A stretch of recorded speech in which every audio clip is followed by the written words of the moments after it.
नमस्कार दोस्तों। भारत में शेयर बाजार ने कुछ आईपीओ को बड़ी सफलता की ऊंचाइयों तक पहुंचते देखा है, तो कुछ ऐसे भी रहे हैं जो उम्मीदों पर खरे नहीं उतर पाए। आईपीओ यानी इनिशियल पब्लिक ऑफरिंग, जब कोई कंपनी पहली बार पब्लिक से पैसा जुटाती है, यह एक मौका होता है कंपनी के लिए अपनी ग्रोथ की रफ्तार बढ़ाने का और निवेशकों के लिए उस सफर का हिस्सा बनने का। लेकिन हर आईपीओ सफल नहीं होता। तो चलिए जानते हैं उन आईपीओ की कहानियां, कुछ बेहद कामयाब और कुछ जो बड़ी असफलता बन गईं। हम शुरुआत करते हैं एक सफल आईपीओ से, ज़ोमैटो।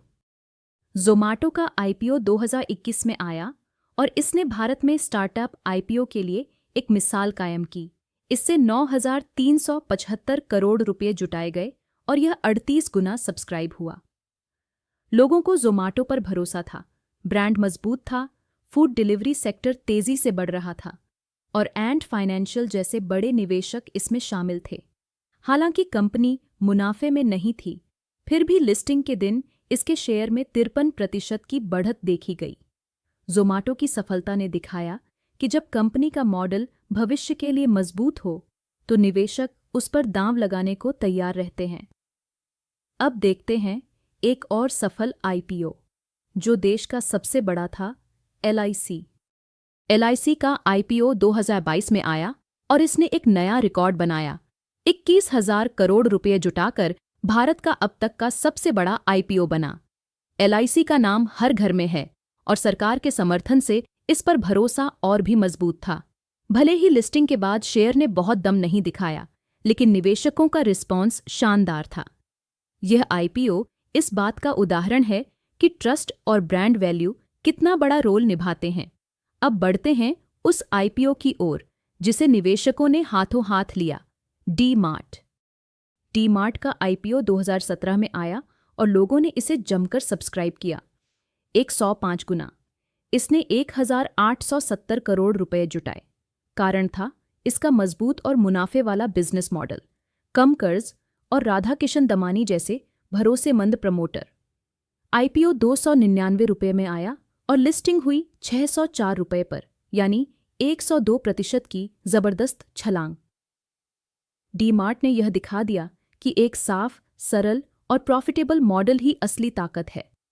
अब बात करते हैं एक ऐसे टेक्नोलॉजी जायंट की जिसने 2 दशक पहले ही आईपीओ की ताकत को पहचाना, टीसीएस। टीसीएस का आईपीओ 2004 में आया और इसने 5,420 करोड़ रुपए जुटाए। यह 7.7 गुना सब्सक्राइब हुआ। टीसीएस पहले से ही एक ग्लोबल ब्रांड था और इसके फाइनेंशियल्स मजबूत थे। आईपीओ आया 850 रुपये में और लिस्ट हुआ 1,076 रुपये पर, यानी 87% प्रीमियम पर। आज टीसीएस भारत की सबसे भरोसेमंद आईटी कंपनियों में गिनी जाती है, लेकिन हर आईपीओ की कहानी इतनी खुशहाल नहीं होती। अब चलते हैं एक असफल आईपीओ की ओर, पेटीएम। पेटीएम का आईपीओ 2021 में आया और इसने 18,300 करोड़ रुपए जुटाए, जो उस साल का सबसे बड़ा आईपीओ था। लेकिन पहले ही दिन 27% की गिरावट ने निवेशकों को चौंका दिया। कारण? बहुत ज्यादा वैल्यूएशन, जटिल बिजनेस मॉडल और मुनाफे का कोई ट्रैक रिकॉर्ड नहीं। पेटीएम ने सिखाया कि सिर्फ ग्रोथ की कहानियां काफी नहीं होती। निवेशक मुनाफा और स्थिरता भी देखना चाहते हैं। अब एक और ऐसी ही असफल कोशिश की बात करते हैं, स्टर्लिंग एंड विल्सन सोलर। 2019 में स्टर्लिंग एंड विल्सन सोलर का आईपीओ आया और शेयर 29% गिरकर लिस्ट हुआ। सबसे बड़ी गलती थी प्रमोटर द्वारा इंटरकंपनी लोन वापस न करना, जबकि वादा किया गया था। कंपनी पर भारी कर्ज था और पारदर्शिता की कमी ने निवेशकों को नाराज कर दिया। यह आईपीओ एक सीख है कि प्रमोटर की ईमानदारी और ट्रांसपेरेंसी कितनी जरूरी होती है। अब बात उस आईपीओ की जो खूब चर्चित था, पर अंत में एक बड़ी असफलता बन गया, रिलायंस पावर। 2008 में आया रिलायंस पावर का आईपीओ 11,563 करोड़ रुपए जुटाने में सफल रहा और 73 गुना सब्सक्राइब हुआ। लेकिन लिस्टिंग के बाद इसके शेयर तेजी से गिरने लगे। कारण थे जरूरत से ज्यादा प्रचार, बहुत ऊंचा वैल्यूएशन और बिजली प्रोजेक्ट्स में देरी।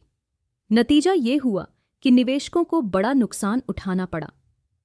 अब बढ़ते हैं एक और असफल कोशिश की ओर, फ्यूचर रिटेल। फ्यूचर रिटेल का आईपीओ 1600 करोड़ रुपए का था, लेकिन यह कंपनी लिस्टिंग के बाद टिक नहीं पाई। कम मुनाफा, कर्ज का बोझ और ई कॉमर्स कंपनियों से मिलती जोरदार चुनौती ने इसे कमजोर कर दिया। 2021 में कंपनी को आखिरकार दिवालिया प्रक्रिया में जाना पड़ा। इन असफल आईपीओ से हमने जो सीखा है उस पर एक नज़र डालते हैं।